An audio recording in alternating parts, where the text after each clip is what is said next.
Welcome to EPG Pathshala. This is your module on My Antonia written by Willa Cather. I am Shurmila Mojumdar, Associate Professor, Department of English, University of Kalyani, West Bengal.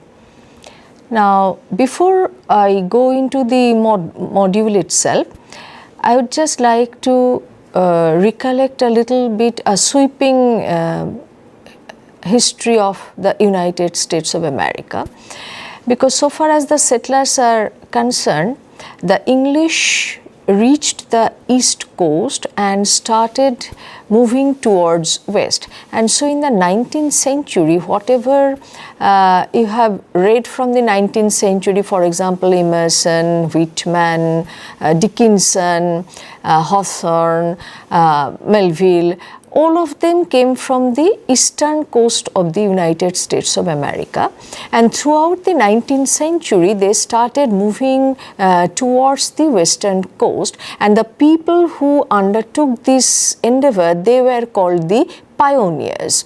Now, you know, pioneer is somebody who does some path-breaking work, that is the lexical meaning of the word.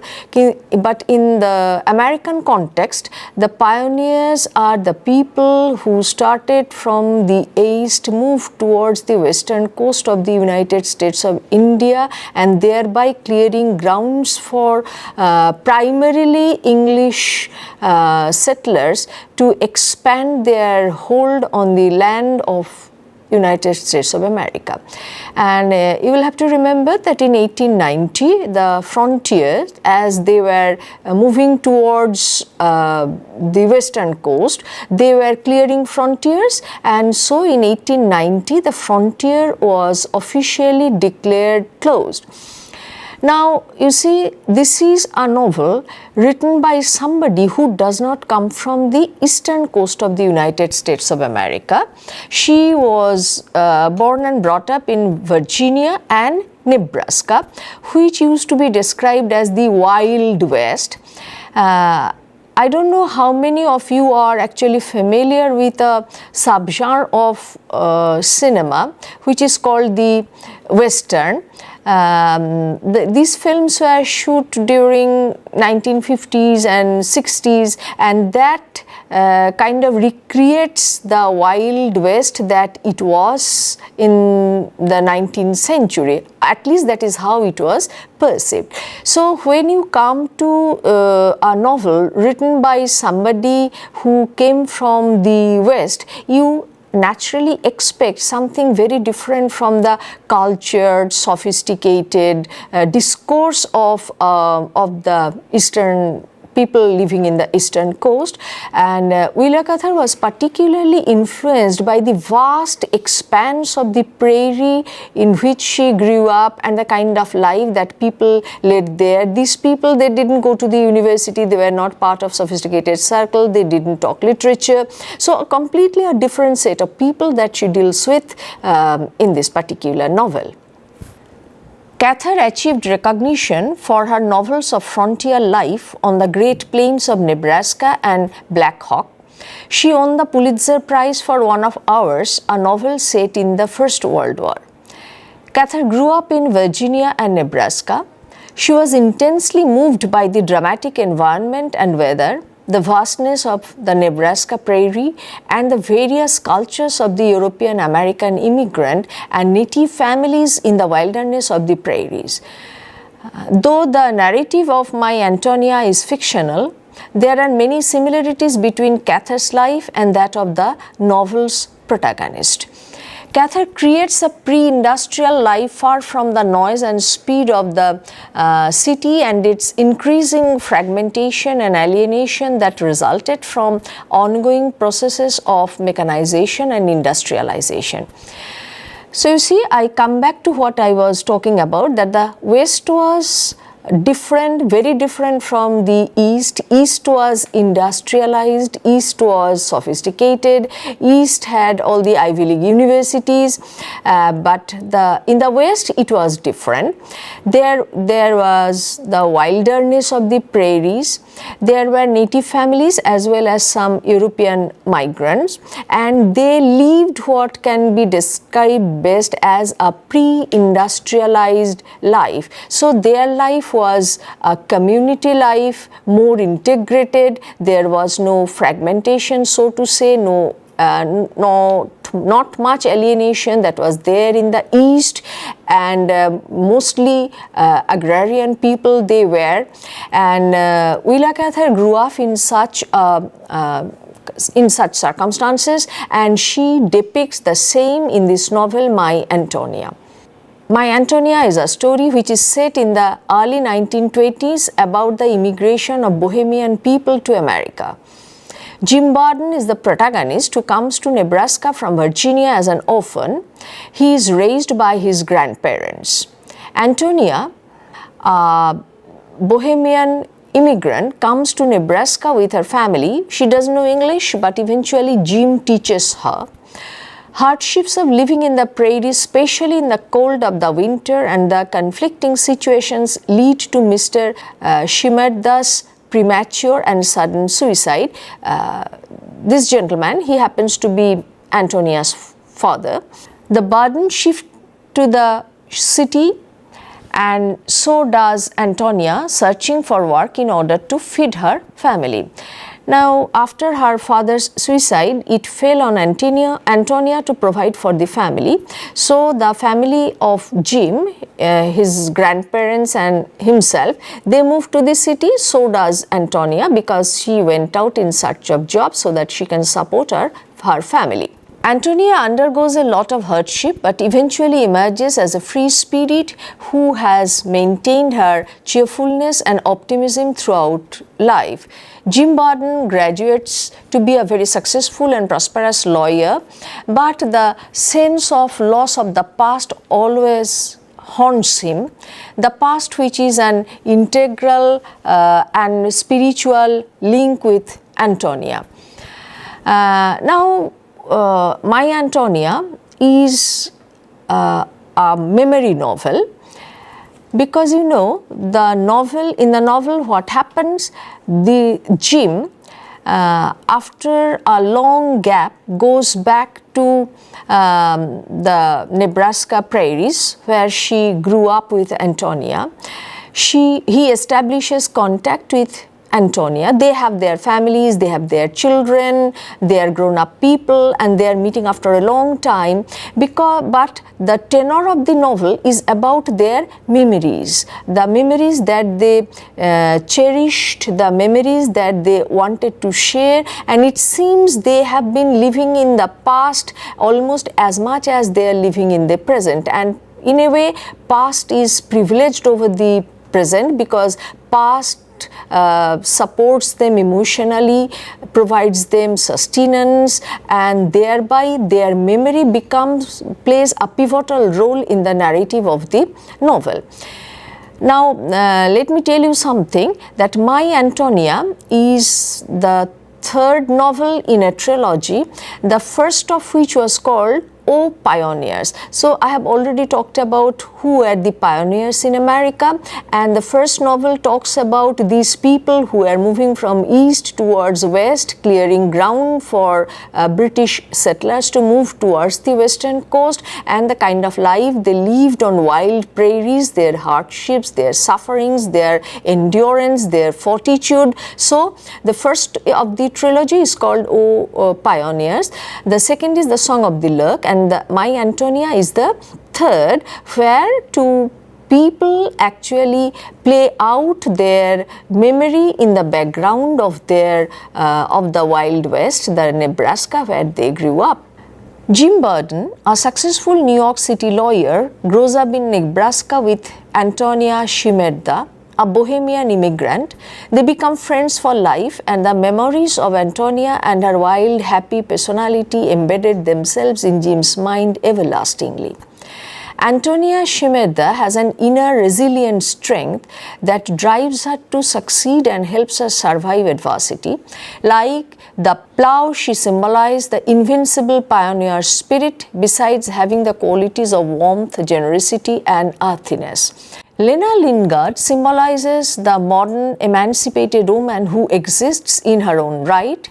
Mrs. Burden is Jim's grandmother, a very helpful and concerned person who cares for her family, friends, and neighbors. So, if we look at the characters of the novel, Jim is an orphan brought up by his parents, who becomes successful and prosperous as a lawyer in later life, and who is settled in New York City. So you see, Jim has moved from the west to the east, and this movement is not only a physical movement. This is a psychological move. This is an emotional move, because you see, Jim probably never was very happy emotionally in his highly prosperous, sophisticated, urban life that he led in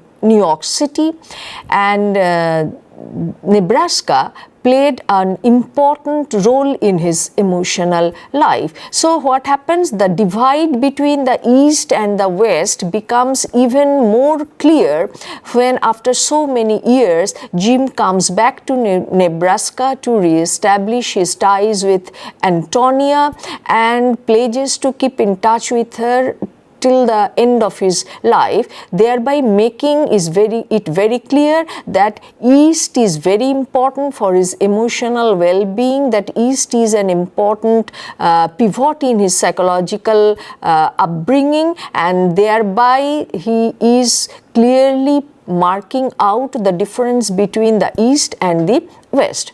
Mr. Burden is Jim's grandfather, a stoic and honorable man, has great fondness for Antonia. So, Mr. Burden is a man in the Wild West who is not sophisticated, not urban, so to say, but he is a warm person.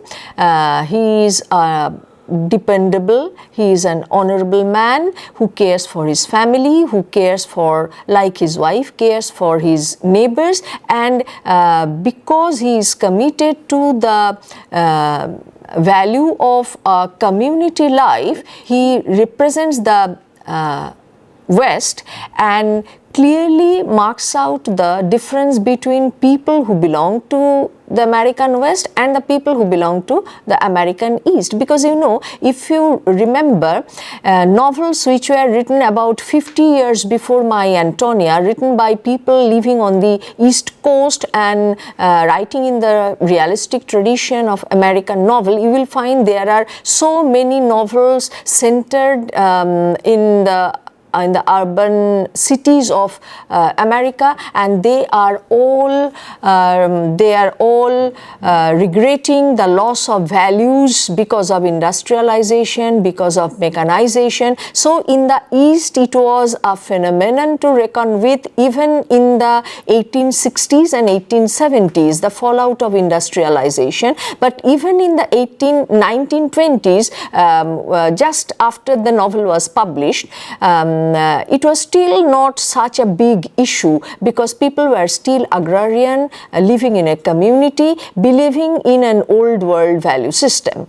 Mr. Shimeda is Antonia's father, who migrates from Bohemia with family but loses hope and the will to defy circumstances, commits suicide, thus slipping his responsibilities as the head of a family onto Antonia.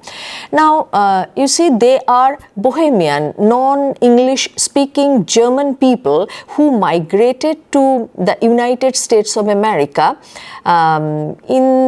during the time of the First World War. So you see, what was happening in Germany, that these people were fleeing their motherland to come to America. There are two things to it. One is America was looked up to as a land of freedom where people can live their own life, they can be safe and secure, and it is obvious that they perceived their motherland, Germany, as not being so safe for them. So, Mrs. Shimerda, a poor, underprivileged, complaining woman whose only solace is Antonia's will. So, a very ordinary Hazif who depended on her husband and who didn't have much of a life of her own, and because she was hugely inconvenienced by this shift from Germany to the United States, and because her husband committed suicide, there was huge financial trouble, and so when her husband passed away, she started depending on her daughter Antonia. Tiny Soderball is a friend of Antonia, a hired girl who travels to the far west and earns wealth in the gold rush, but in later life becomes eccentric. Well, you know, if you are familiar with the Charlie Chaplin movie, you know what the gold rush is all about. There is the Stephen Crane novel as well. So what happened, you know, towards the end of the 19th, at the beginning of the 20th century, it was rumored that there are huge gold mines to be excavated in California on the extreme west of the United States of America, and poor people who are not earning enough to sustain themselves, they moved lock, stock and barrel to the west coast, and how they were completely disappointed, how some of the families disintegrated in this passage from Midwest, even east to the west. They are very well depicted both in Crane novel and Chaplin movie. So here is this girl, Tiny, who happened to be a friend of Antonia. She went to the west to make money during the gold rush, but finally becomes an eccentric. That's a fair commentary on the gold rush as well. Cather has inserted an autobiographical element by paralleling her own life with Jim Burden. His migration from Virginia to Nebraska is similar to her childhood happenings. The Shimerdas immigrate from a comfortable Bohemia to the rough, poverty-laden Nebraska. Antonia is optimistic even in the most dire circumstances and struggles throughout her life with hardships, scandals, and the main fact that as a young girl she has to bear with the overbearing male-dominated society. Now, you know, I think there are autobiographical elements in this because Willa Cather is lesbian, and it is jokingly said that she wanted men to be men and women to be men as well. So Antonia, a strong girl who can resist the onslaught of a hugely patriarchal society when she goes out in search of sustenance, some income to support her family, has some autobiographical element in it, because Cather wanted to see her as a strong girl who can withstand the onslaught of the male-dominated society, live independently, live with dignity, and support her family. You know, these are some of the aspects of a man's life. A man is the bread winner for the family. He goes out to earn, he supports the family, and he lives independently and with dignity, and Antonia does all these things, and so this is probably a statement on the part of Willa Cather as well. Jim Burden relatively is brought up in much more affluent condition, and his making friends with Antonia has a deep impact on his whole life from the age of 10 to a prosperous, famed, middle-aged man. The recollection of the lost past also instills Jim with hope that Antonia has survived and won, and this is the hope which he can count on whenever he comes back home. Now you see, there is a friendship between Jim and Antonia, but I don't think there is any hint of a romantic relationship ever blossoming between them. So here is a strong girl and here is a boy. They become friends for life. They are very important, mutually important for their emotional life. They sustained each other psychologically throughout their lives, but there is no hint of romance. I think that is again is a statement from lesbian Willa Cather. Now we come to the plot of the novel. Jim Burden, a successful New York City lawyer, arrives in Nebraska after 20 years to relieve his nostalgia. He is a close friend of Antonia who hails from his childhood memories.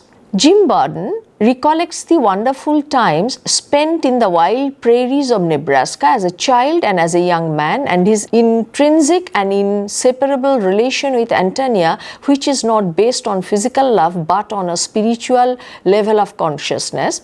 He has always been inspired deeply by Antonia's zeal for happiness and contentment in whatever she does, despite the fact that she is alone in her struggle against the viciousness of the world. Now, if you concentrate on the title of the novel, it's called My Antonia. So you see there is some longing in it, the way the novel has been named, and it is my Antonia. She is a woman, I am a man, and still she is my Antonia, and neither she is my lover, not an old flame. She is a very good friend who has been, who has provided emotional sustenance to a man. You have to remember that Antonia is a very ordinary girl belonging to the lowest rung, almost the lowest rung of the society, and Jim is a very successful, prosperous man, a successful lawyer who lives in the city of New York, and this is a very unequal relationship, so to say, socially very unequal relationship, but emotionally and psychologically this is a relationship between two equals.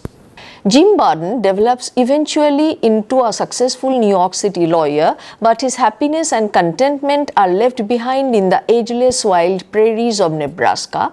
He always reminisces the past and is painfully conscious that it will never come back. The only hope that he is left with in the end is that Antonia has sustained herself and has a healthy family of husband and children and is fully accepted the rigors of rural life.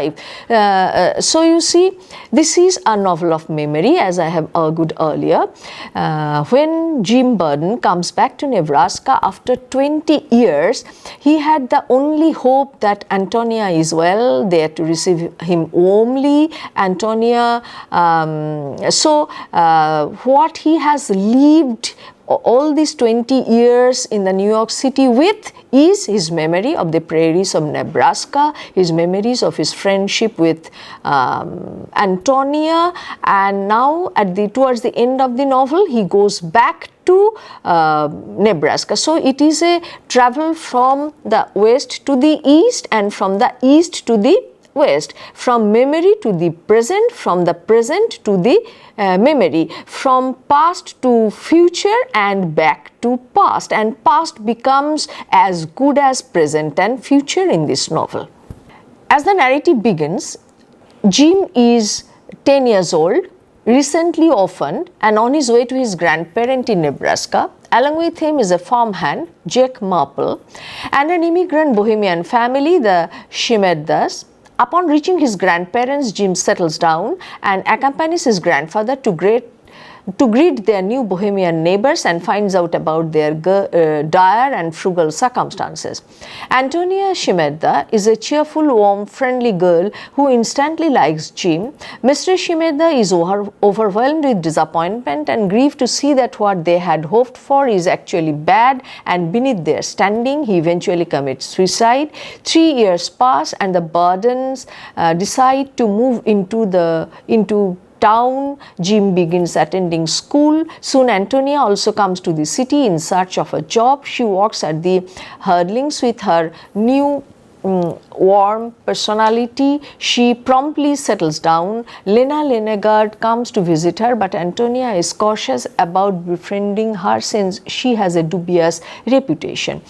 Now, if we look at Mr. Shimerad, we probably realize one thing, the futility of the American dream. When they left Bohemia to come to the USA, they had great hopes, and his hopes were thrashed, and the impact of which he could not withstand. That is why he was prompted to commit suicide. So there are so many strands of American history which are converging finally in this novel, and the American dream has traveled all the way from the American East to the American West in the form of the gold rush, and how those hopes were belied and how people were devastated as a wrong decision on their part to move from wherever they were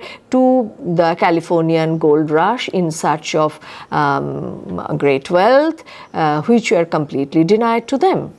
Antonia also works at the Carters, but she has a horrific experience and she quits. In the meantime, Jim submits himself to a rigorous schedule in preparation for his upcoming university studies.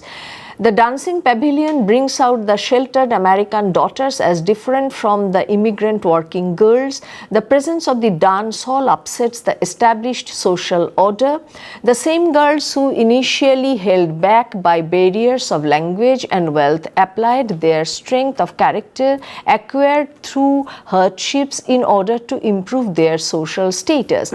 And this is probably a pattern which repeats itself whenever there are two groups of people, one group comfortably ensconced in their paternal houses, in the security of their social life which have been delegated to them by their forefathers, by their parents, and another group of people who have lost everything, who have been uprooted from their countries and didn't have any comfortable protected life to lead. They become stronger in character, they have fortitude, and so finally the huge social divide between the two groups are somewhat, if not bridged, at least they come closer together, even if as competitors.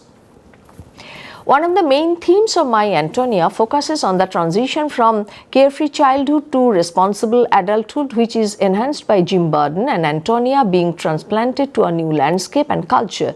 They search for identity.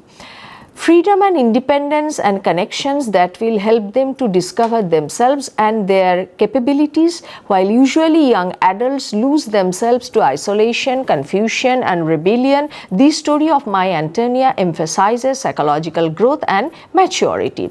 So, in a way, this is a Bildungsroman. Two people, they grow up into adulthood, they leave their places in the far west of America, and one goes over to New York, other also comes to city. They withstand all the difficulties that they faced in the city and finally become successful in their own way. So this is a novel about childhood, the loss of childhood, the growing up of two people and their journey back to the memories of their childhood to which they cling very tightly. From its epigraph, a quote from Virgil, Optima dies, prima fugit.